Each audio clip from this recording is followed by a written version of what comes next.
Imaginen por un momento un rascacielos ultramoderno. De esos edificios corporativos imponentes, forrados completamente en cristal inteligente, acero inoxidable, uno de esos gigantes dominando el centro financiero más exclusivo del mundo, ahora mismo, en pleno año 2026. Ujú. De esos que gritan poder desde la entrada, claro. Exacto. Se nos muestra esta arquitectura increíble, con tecnología de vigilancia operando en silencio. Y, es sumamente fácil asumir que los cimientos de semejante imperio están hechos de, no sé, pura genialidad financiera, de hojas de cálculo impecables y rondas de inversión súper exitosas. Sí, esa es siempre la fachada, ¿no? Tal cual. Pero, ¿qué pasaría si para mantener las escrituras de ese mismo edificio, la junta directiva tuviera que ocultar desesperadamente un contrato de 1888? Un contrato redactado literalmente sobre la base de sangre y fraude humano. Uf. Es que el contraste entre esa superficie pulida, digamos, de las instituciones modernas y la brutalidad de sus orígenes es uno de los fenómenos más fascinantes de la historia económica. Totalmente. Porque cuando se excava bajo el mármol corporativo, rara vez se encuentra una narrativa limpia de esfuerzo y visión, como nos quieren vender. Lo que suele aparecer, y esto es muy común, es un registro minucioso de despojo. Y bueno, ese es exactamente el núcleo de nuestra exploración de hoy. Vamos a sumergirnos en los extractos de la novela, libro 1, El eco del hierro, de la autora Némesis Daniel. Una obra súper compleja, por cierto. Súper compleja. Por eso, la misión en este análisis a fondo es desentrañar la mecánica de la historia. Queremos entender cómo el trauma generacional, la crueldad burocrática de la esclavitud y los secretos de una dinastía familiar logran transformarse a lo largo de 135 años en un thriller corporativo tremendamente sofisticado. Es que la novela funciona como un estudio magistral sobre lo que podríamos denominar la terquedad de la memoria material. Me encanta ese término. Sí, la premisa central propone que los documentos enterrados, los objetos físicos forjados a mano e incluso, fíjate, la topografía misma de la Tierra poseen una resistencia inherente frente a las mentiras institucionales. Como que la Tierra no olvida. Exactamente. El pasado físico se niega a ser borrado, sin importar cuántos servidores en la nube o cuántas toneladas de concreto se viertan sobre él. Es una lectura que de verdad yo como lectora sentí que no da respiro. Estamos hablando de un relato que viaja desde el calor sofocante, la brutalidad física de los cañaverales en el siglo XVIII, directo a las salas de juntas blindadas y los drones de vigilancia del 2026. Un salto temporal masivo. Masivo. Y la familia que orquesta todo este imperio son los Pomeranz. Primero como amos absolutos de la hacienda Los Lirios en esta región ficticia de Umbría y posteriormente como los dueños hegemónicos del gigantesco consorcio Umbría. Ajá. Bien, vamos a desempacar esto, porque los orígenes son brutales. Empezamos en 1788 con Jacobo Pomeranz y luego su hijo Bautista. Y lo que hiela la sangre al leer estos primeros capítulos no es, digamos, una maldad explosiva o sádica como uno esperaría. No, para nada. Es la absoluta esterilidad del proceso. Exacto. Tenían este registro espeluznante que llamaban el Libro de las Almas. Uf, el Libro de las Almas. Ese es el documento fundacional de su imperio. Y su terror radica precisamente en su frialdad administrativa. O sea, en esas páginas, un ser humano no existía como sujeto de derecho, ni siquiera como entidad biológica con emociones. Eran números. Cifras puras. Un hombre llamado Clemente, por ejemplo, en la novela, está catalogado bajo una lógica estricta de depreciación de activos. El registro detalla un costo inicial de 300 pesos, y luego calcula su rendimiento calórico frente a sus horas de trabajo en el corte de caña. ¿Qué nivel de deshumanización?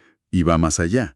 Contabilizaba la producción, entre comillas, de 3 hijos simplemente como dividendos de esa inversión inicial. Es la reducción total de la vida humana a una ecuación de rendimiento. Es que si lo analizamos desde una óptica moderna, es como si estuviéramos viendo la versión beta de un software de planificación de recursos empresariales, ¿no? Totalmente.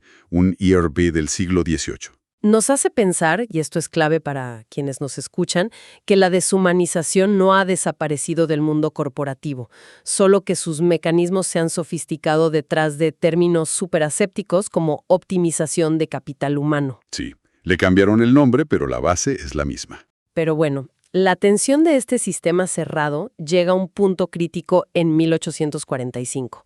Esto es durante la temprana revolución industrial, en la hacienda. Y hay una escena que para mí encapsula la falla tectónica de este imperio. Tenemos a Emiliano Pomeranz, el nieto de Jacobo. Ajá, el nieto. Él está impecablemente vestido, con botas de montar, sombrero de copa, de pie frente a Zacarías, y Zacarías es un hombre esclavizado que está sumergido hasta las rodillas en un foso de grasa hirviendo, intentando evitar que una nueva caldera de vapor inglesa explote. Esa interacción es brillante. Ilustra el choque inevitable entre el avance tecnológico y el primitivismo moral de la familia, porque la introducción de la maquinaria industrial en los lirios no fue un catalizador de libertad, como a veces se cuenta en la historia. No, para nada. Fue simplemente una herramienta para mecanizar la extracción de valor. Y lo que hace que la escena sea increíble es la asimetría del conocimiento. Zacarías comprende intuitivamente la termodinámica. Mejor que los dueños. Mucho mejor. Entiende la presión de las válvulas, la fatiga del metal. Conoce los límites físicos de la caldera, mientras que los dueños simplemente la compraron por catálogo. Zacarías les advierte, con una base totalmente empírica, que si fuerzan la máquina a ese ritmo, va a explotar y matarlos a todos. ¿Y cuál es la respuesta de Emiliano a un consejo técnico que literalmente podría salvarle la vida? Sacar el látigo. Sí, la violencia como única respuesta. Le dice algo como: mi abuelo no compró a tu padre para que tú nos des clases de física. Es brutal. Y no se detiene ahí. Emiliano nota que el hijo pequeño de Zacarías, un niño llamado Pedro, está observando y entendiendo los diagramas de la máquina. Y eso lo aterra. Exacto. Sugiere vender al niño. Sugiere separarlo de su familia simplemente porque el niño es, cito, demasiado despierto. O sea, a Emiliano le aterra muchísimo más la inteligencia de la gente que oprime que la mismísima explosión de una caldera industrial. Es que el miedo a la capacidad intelectual del oprimido es una constante en las estructuras tiránicas. Lo que esa escena revela, y de lo que estoy muy convencido, es que la crueldad de los Pomeranz no es un defecto de carácter individual. Ah, no. ¿Tú cómo lo ves? No, es una competencia gerencial cultivada. Bautista, el padre, observa cómo su hijo Emiliano silencia la experticia técnica de Zacarías mediante esta amenaza de violencia letal y lo aprueba tácitamente. Claro, lo están normalizando. Están validando de generación en generación que el monopolio de la fuerza es el único modelo de gobernanza válido para su empresa. Pero, a ver, todo sistema basado puramente en la fuerza eventualmente encuentra una resistencia que no puede asimilar. Y aquí es donde la dinámica cambia drásticamente en la novela. Avanzamos hacia finales del siglo XIX, entre 1885 y 1891. Años clave. Clavísimos. La abolición de la esclavitud es inminente por ley y el imperio de los Pomeranz entra en pánico corporativo total.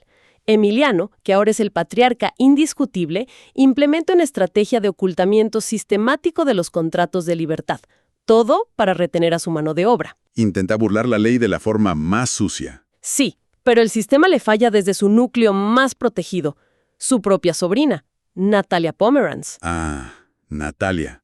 Ella representa una falla catastrófica en el sistema de control de calidad ideológico de la familia. Totalmente. Ella tiene acceso irrestricto a los libros de contabilidad de la biblioteca privada. Y así es como logra auditar la mentira.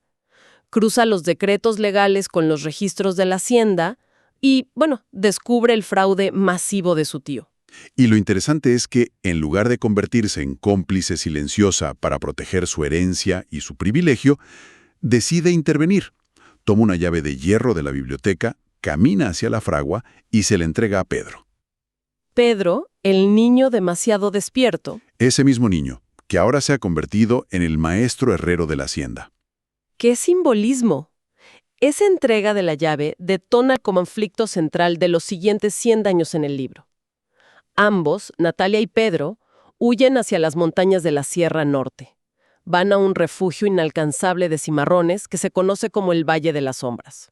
Y la reacción de Emiliano es tremenda. Es la de un CEO al que le acaban de robar el código fuente en su empresa.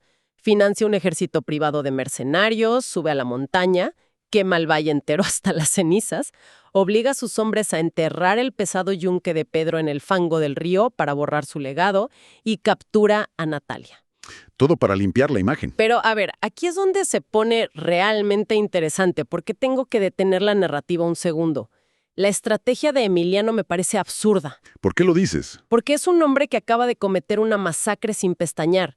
Si está tan obsesionado con limpiar la mancha de traición en el honor familiar, ¿por qué tomarse la inmensa, peligrosísima molestia de llevar a Natalia viva de regreso a la sociedad civilizada? Claro, es un riesgo enorme. ¿Por qué no simplemente asesinarla en la selva, enterrarla junto al yunque y decirle a la prensa, no sé, que sucumbió a una fiebre tropical o a un ataque de animales?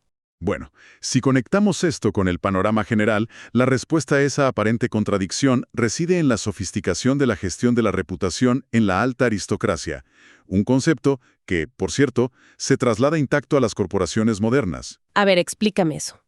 Emiliano discute exactamente este dilema con el equipo legal y político de la familia. El objetivo a largo plazo de él es consolidar la hacienda en el consorcio Umbrín para dominar el siglo XX. Ya veo hacia dónde vas.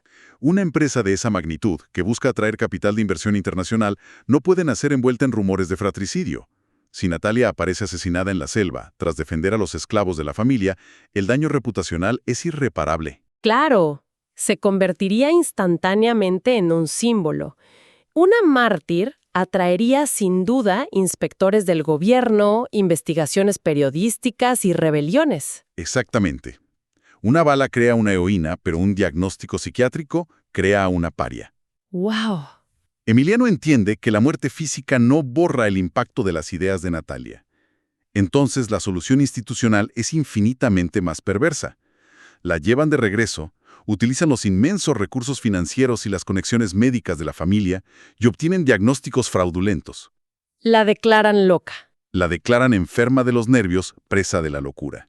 En el siglo XIX, patologizar la disidencia femenina era la herramienta corporativa por excelencia.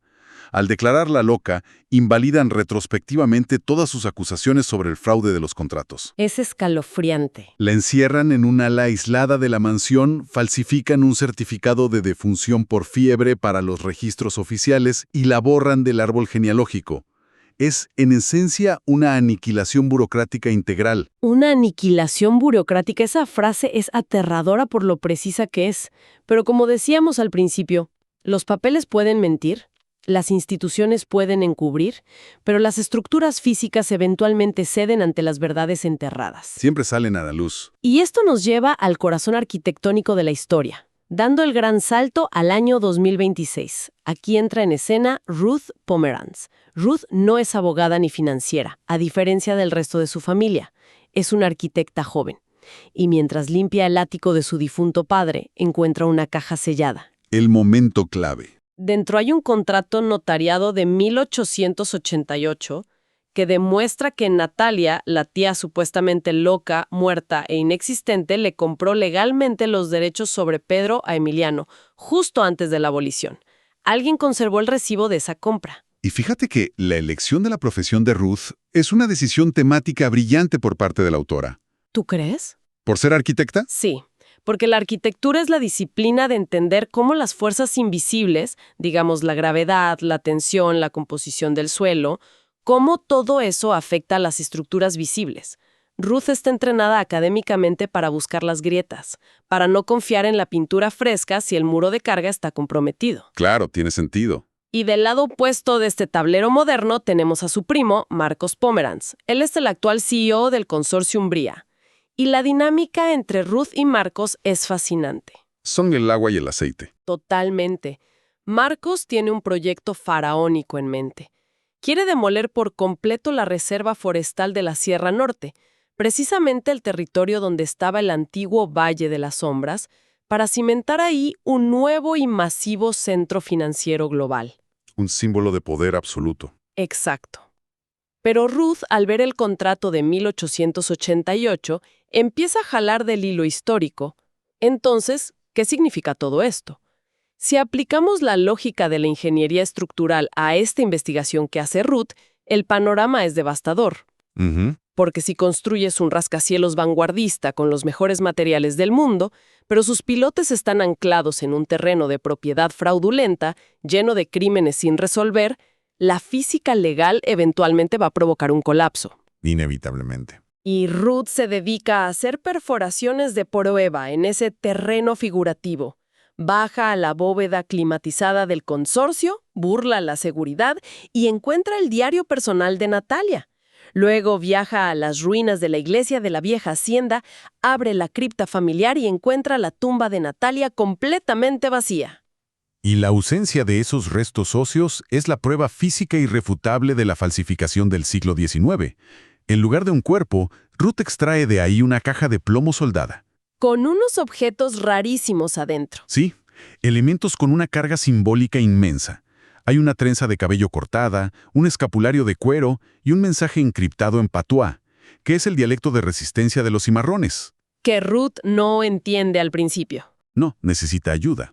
A través de la decodificación de este mensaje, con la ayuda de un archivero y pariente marginado de la familia llamado Elías Lisboa, Ruth por fin confirma que la historia oficial es una fabricación absoluta.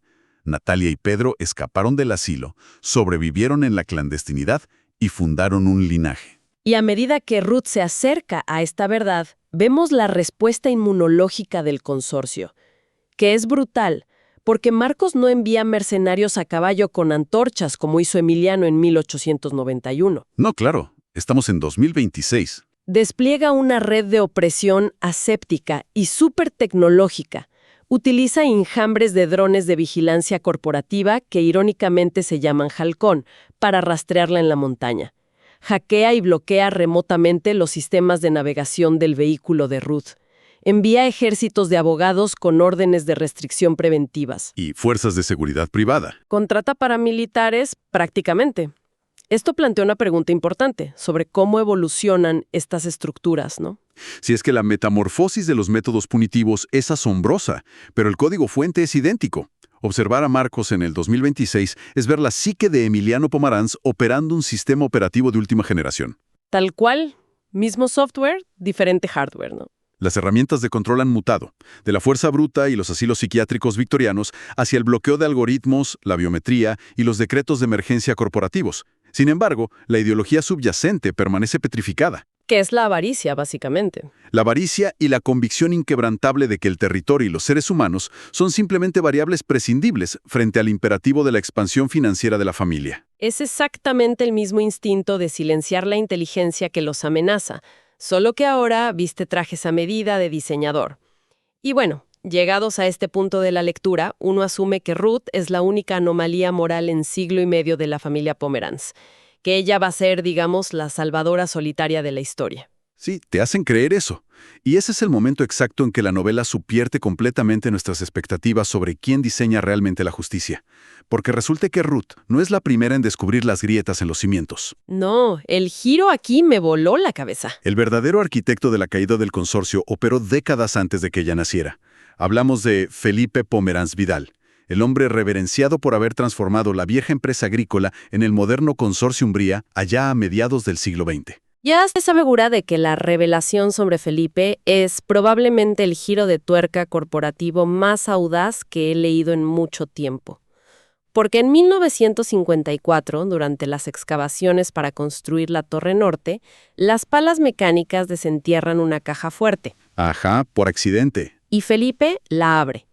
Se encuentra de frente con la evidencia material irrefutable, diarios, cartas y los títulos de propiedad reales que demuestran que la fortuna íntegra de la familia es producto del robo de tierras y el fraude esclavista. Y el instinto natural de preservación de cualquier CEO en los años 50 habría sido incinerar esos documentos inmediatamente, ¿no? Obvio, quemas todo y te olvidas. La impunidad estaba 100% garantizada. Pero la reacción de Felipe introduce un concepto fascinante de justicia restaurativa asimétrica. Felipe comprende la magnitud del pecado original de su imperio y diseña una estrategia de reparación legal a una escala temporal que desafía por completo la visión trimestral moderna. diseña un plan a 70 años. 70 años en secreto. ¿Sí? Y su primera maniobra es introducir una cláusula de inalienabilidad perpetua en los estatutos corporativos fundacionales. A ver, detengámonos ahí un segundo, porque esto me parece crucial para entender a Felipe. Si él, como CEO en los años 50, tiene este ataque de conciencia, ¿por qué crear un plan tan bizantino, tan enredado a 70 años? Es una buena pregunta. O sea, ¿podría simplemente haber liquidado una parte de las acciones, crear un fondo multimillonario, buscar a los descendientes, entregarles un cheque masivo y ya está, limpiar su culpa? ¿Por qué optar por una maniobra legal tan compleja y tan lenta? Porque Felipe entendía la diferencia abismal entre la compensación financiera y el poder estructural. Ah, ok. Un cheque masivo habría sido simplemente dinero de culpa. El mercado financiero habría absorbido esa transferencia de riqueza. Los descendientes habrían sido ricos, sí, pero el consorcio Umbría habría seguido operando bajo la misma lógica extractiva, construyendo rascacielos sobre tierras robadas. El monstruo seguiría vivo. Exacto. La cláusula de inalienabilidad perpetua era un candado jurídico diseñado para blindar físicamente la Sierra Norte. Aseguraba que ningún CEO futuro, ni siquiera con el apoyo unánime de la Junta, pudiera pavimentar ese territorio. ¡Wow! Cuando Ruth logra infiltrarse en el servidor maestro aislado en el sótano del edificio. Esa escena es de película. Cuando Ruth abre esos archivos clasificados de 1954, la escala de la operación de Felipe de verdad te deja sin aliento. Es impresionante. Es como plantar un caballo de Troya corporativo masivo. Resulta que Felipe utilizó una red global de fideicomisos ciegos y cuentas fantasma para rastrear obsesivamente a los verdaderos herederos. Localizó a los tataranietos de Pedro y Natalia, a quienes denominó en los códigos como los sucesores de la forja. ¿Y no les dio dinero en efectivo? No, financió en absoluto secreto su educación en las universidades más elitistas del mundo. Moldeó sus capacidades analíticas, financieras, tecnológicas y metódicamente, a lo largo de las décadas, los fue infiltrando en las posiciones de poder del mismísimo consorcio. O sea, infiltró el talento de los despojados en la maquinaria de los despojadores. Y lo hizo tan meticulosamente que los propios sucesores ignoraban quiénes eran sus benefactores reales o cuál era su propia ascendencia. Imagínate, Ruth ve la pantalla parpadear con los perfiles ahí en el sótano y se da cuenta de que los sucesores de la forja son sus propios colegas de la junta directiva. Estamos hablando de Andrés, el implacable director de finanzas, Elena, la mente maestra de estrategia, y Tomás, el jefe de seguridad cibernética. Están en la cima. Les dio acceso irrestricto a los controles de la máquina y esperó pacientemente 70 años a que los soldados despertaran dentro del caballo de Troya. Es que el nivel de poesía histórica en esa decisión es brutal. Felipe les entregó el poder de desmantelar o gobernar el imperio, pero por mérito propio. Y para garantizar el mecanismo final de esta especie de bomba de tiempo legal, vinculó la activación de las propiedades usurpadas a objetos tangibles. Las llaves. Sí. Les entregó, bajo la fachada de galardones institucionales o reliquias familiares menores, llaves físicas. Sin que Andrés, Elena o Tomás supieran el peso histórico que cargaban, llevaban consigo los artefactos que probaban su linaje y desbloqueaban los fideicomisos. El momento en que las piezas se encajan en la mente de Ruth es puramente cinematográfico. Ella recuerda los detalles diarios de la oficina. El pesado anillo de sello de hierro que Andrés hace tintinear contra la mesa en las reuniones. Ajá. El antiguo broche de plata con forma de lirio que Elena siempre lleva prendido en la solapa. Y la tosca llave de hierro forjado que Tomás guarda en su llavero de acceso de alta seguridad. ¿No son accesorios de moda? No son excentricidades ejecutivas, para nada.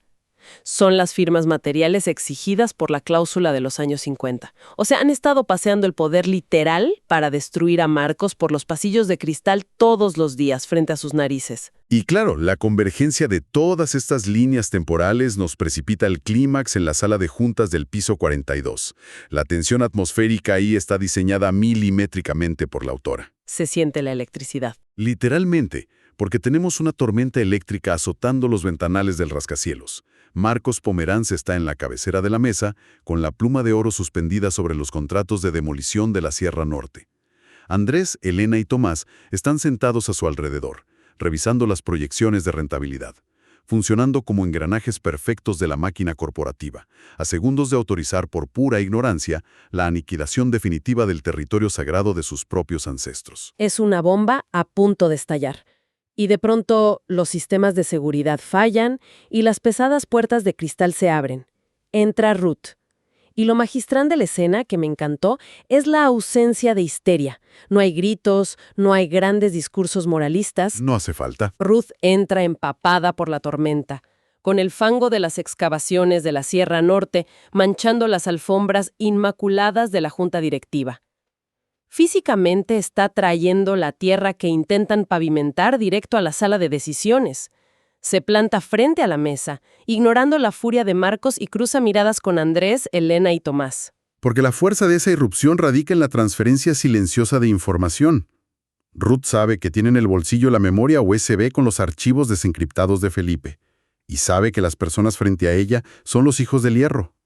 Al mirar el anillo, el broche y la llave, el silencio de Ruth opera como un detonador. La tensión se corta con cuchillo. Sí, y cuando finalmente se dirige a Marcos para decirle que no puede firmar porque ha encontrado a los verdaderos dueños del suelo, la estructura de poder de 135 años sufre una fractura por estrés irreversible. Marcos, que opera desde la arrogancia inercial de su privilegio, claro, suelta una carcajada desdeñosa y le ordena tajantemente a Andrés que firme los papeles.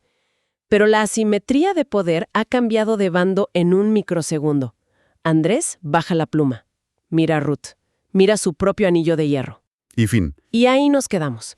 La novela nos deja suspendidos en ese preciso instante de parálisis institucional donde el monopolio de la mentira de los Pomeranz se quiebra para siempre. Es un final espectacular. Y la resonancia de esta conclusión es profunda para quienes nos escuchan porque nos obliga a cuestionar la topografía de nuestra propia realidad. Las ciudades por las que transitamos diariamente, las instituciones financieras que dictan la política económica, los majestuosos edificios corporativos, rara vez sus placas conmemorativas relatan la violencia de su fundación. Muy cierto. Esta obra demanda que miremos debajo de la ingeniería moderna y exijamos los registros originales, reconociendo que ninguna estructura es inmune a la corrosión de la verdad. Es una invitación enorme a reflexionar. Y esto me lleva a un pensamiento final. Una interrogante que inevitablemente surge tras cerrar este primer volumen y que replantea todo el escenario futuro de la historia. Pensemos en el amanecer del día siguiente para Andrés, Elena y Tomás. El día después del descubrimiento. Claro, en cuestión de minutos, los archivos de esa memoria USB les revelarán que no son simples ejecutivos talentosos, sino los herederos de la sangre derramada por Zacarías, Pedro y Natalia. Descubrirán que fueron tratados como meras fracciones de desgaste en las calderas de los Pomeranz. Un shock identitario brutal. Brutal. Pero, paradójicamente, la genialidad de Felipe los ha colocado en la cima de la pirámide. Ahora tienen el control absoluto de los servidores, las cuentas bancarias y los ejércitos de abogados del consorcio Umbría. El poder es suyo ahora. Así es. Y la monumental pregunta filosófica que queda en el aire para nuestra audiencia es: ¿cómo se ejecuta la verdadera justicia desde esa posición de poder absoluto?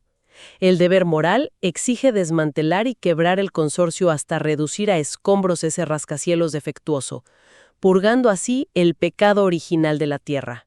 Esa es una opción. ¿O acaso la verdadera reparación consiste en tomar las riendas de este monstruo tecnológico y financiero y redirigir todo su inmenso poder hacia la reconstrucción de lo que sus antiguos amos destruyeron? Uf, qué dilema. Las grietas en el muro de carga ya son visibles.